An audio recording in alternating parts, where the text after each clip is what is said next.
Contract वाली बहू। नरेश की माँ अपने बेटे से मिलने दिल्ली आ रही है।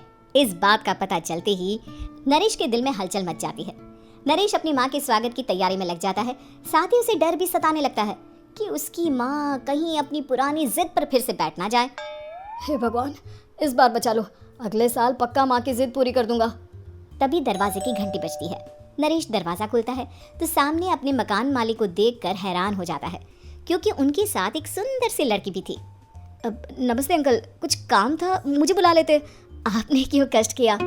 अरे नहीं, इसमें कष्ट कैसा, मैं तो बस तुम्हें रीना से मिलवाने आया था। आज से रीना तुम्हारे साथ इसी फ्लैट में रहेगी। अंकल, कोई लड़का फ्लैटमेट नहीं है? एक अनजान लड़की के साथ रहना मेरे लिए थोड़ा अजीब होगा।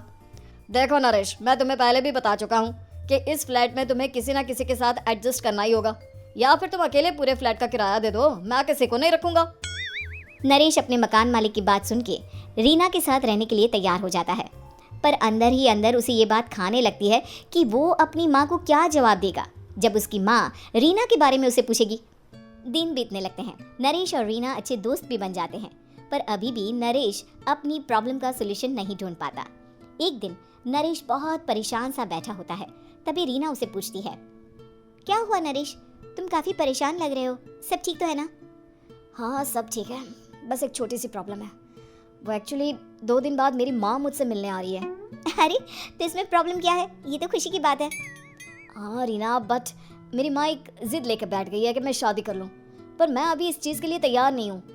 ऊपर से जब वो तुम्हें देखेगी तो 100 सवाल करेगी, क्या जवाब दूंगा?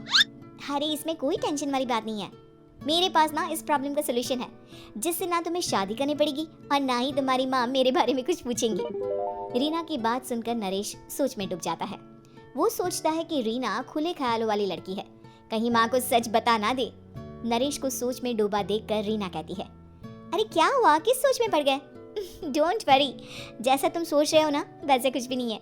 मेरे पास एक प्लान है। मैं कुछ समझ नहीं पा रहा हूँ, कैसा प्लान? मैं समझाती हूँ। हम ना एक कॉन्ट्रैक्ट मैरिज कर लेते हैं। फिलहाल मेरे पास जॉब नहीं है, तो तुम इस रूम का किराया दे देना जब तक तुम्हारी माँ यहाँ रहेंगी, सिर्फ तब तक। और तुम अपनी माँ से कह देना कि मैं तुम्हारी पत्नी हूँ, इससे वो मेरे यहाँ रहने पर कोई सवाल भी नहीं करेंगी। अरे बात तुम्हारी ठीक है, पर माँ से झूठ बोलना, ना पापा, मैं ये रिस्क नहीं ले सकता। कोई और आइडिया दो ना तुम। देखो, मंजूर हो तो बोलो, वरना सच बता दो, मुझे कोई प्रॉब्लम नहीं है। रीना की बात सुनकर नरेश सोच में डूब जाता है। बहुत सोचने के बाद जब उसे कोई रास्ता नहीं मिलता तो वो रीना के बताए हुए रास्ते पर चलने के लिए तैयार हो जाता है। वो रीना से बात करता है और अपनी माँ की पसंद और नापसंद के बारे में बताता है। रीना भी नरेश की सभी बातों को ध्यान से सुनती है, ताकि कहीं उससे कोई गलती ना हो जाए। आखिर वो दिन भी आ जाता है जब नरेश की माँ उससे मिलने दिल्ली आ जाती है। नरेश अपनी माँ को फ्लैट पर लेकर जाता है। जैसे ही नरेश की माँ फ्लैट के अंदर जाती है, रीना उसके पैर छू लेती है। ये देखकर नरेश की माँ थोड़ी घबरा जाती है और नरेश से पूछती है, अरे बेटा नरेश, ये कौन है? माँ, ये आपकी बहू रीना है। माफ़ी चाहता हूँ, सब कुछ इतनी जल्दी में हुआ कि आपको बता ही नहीं पाया, इसलिए सोचा कि क्यों ना आपको सरप्राइज दिया जाए। अरे बेटा, मैं तो बस तेरा घर बसा हुआ देखना चाहती थी। हाँ, बहुत अरमान थे अपनी इकलौते बेटी की शादी को लेकर, लेकिन कोई बात नहीं, शायद किस्मत को यही मंजूर होगा। ये कहते ही नरेश की माँ रीना को गले लगा लेती है। रीना बेटिया, मेरा बेटा ना थोड़ा नादान है, पर तुम काफ़ी समझदार लगती हो, और मैं जानती हूँ कि तुम इसका बहुत अच्छे से ध्यान रखोगी। माँ, आप चिंता मत कीजिए, मैं सब संभालूंगी। नरेश की माँ अपने बहू और बेटे के साथ खुशी खुशी रहने लगती है। दिन बीतने लगते हैं। नरेश की माँ और रीना का रिश्ता बहुत मजबूत होता चला जाता है। वो दोनों सारा दिन एक साथ रहती और खूब बातें करती। इधर साथ रहते रहते नरेश और रीना भी एक दूसरे से प्यार करने लगते हैं। दोनों को इस बात का एहसास हो जाता है, फिर भी वो इस बात को छुपा कर ही रखते हैं। एक दिन नरेश की माँ और रीना शादी के बारे में बात करने लगते हैं। रीना बेटिया, ये तो नरेश ने मुझे बिना बताए शादी कर ली, वरना मैं तो अपनी इकलौती बेटी की शादी इतनी धूमधाम से करती कि सारी दुनिया देखती रह जाती। अच्छा माँ, आप ऐसा भी क्या करती नरेश और मेरी शादी में जो दुनिया देखती रह जाती? अरे बिटिया, एक माँ के अरमान तुम अभी नहीं समझोगी।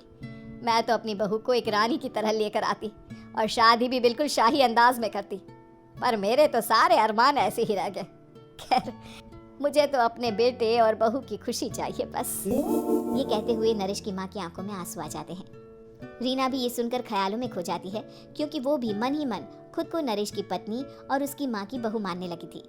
शाम को जब नरेश ऑफिस से घर आता है तो रीना खुद को रोक नहीं पाती और नरेश के सामने उसकी माँ को अपने और नरेश के रिश्ते का सारा सच बता देती है।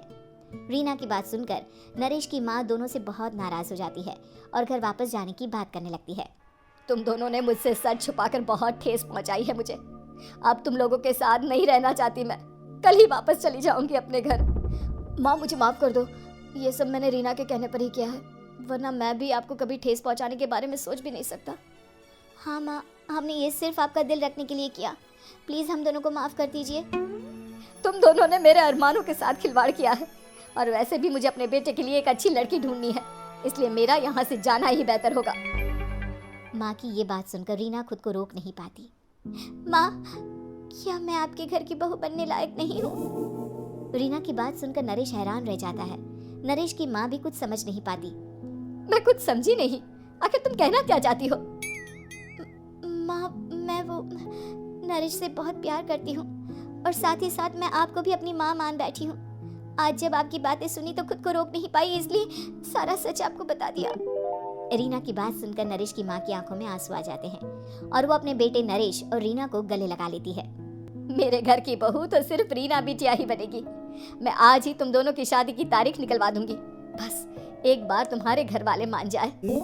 उसी दिन रीना के माता पिता भी उनके फ्लैट पर आ जाते हैं। दोनों परिवार आपस में बैठकर बातें करते हैं और शादी के लिए राजी हो जाते हैं। रीना भी कॉन्ट्रैक्ट फाड़ देती है और कहती है, सही मायने में मैं अब बहू बनूंगी, अब तक तो सिर्फ कॉन्ट्रैक्ट वाली बहू थी।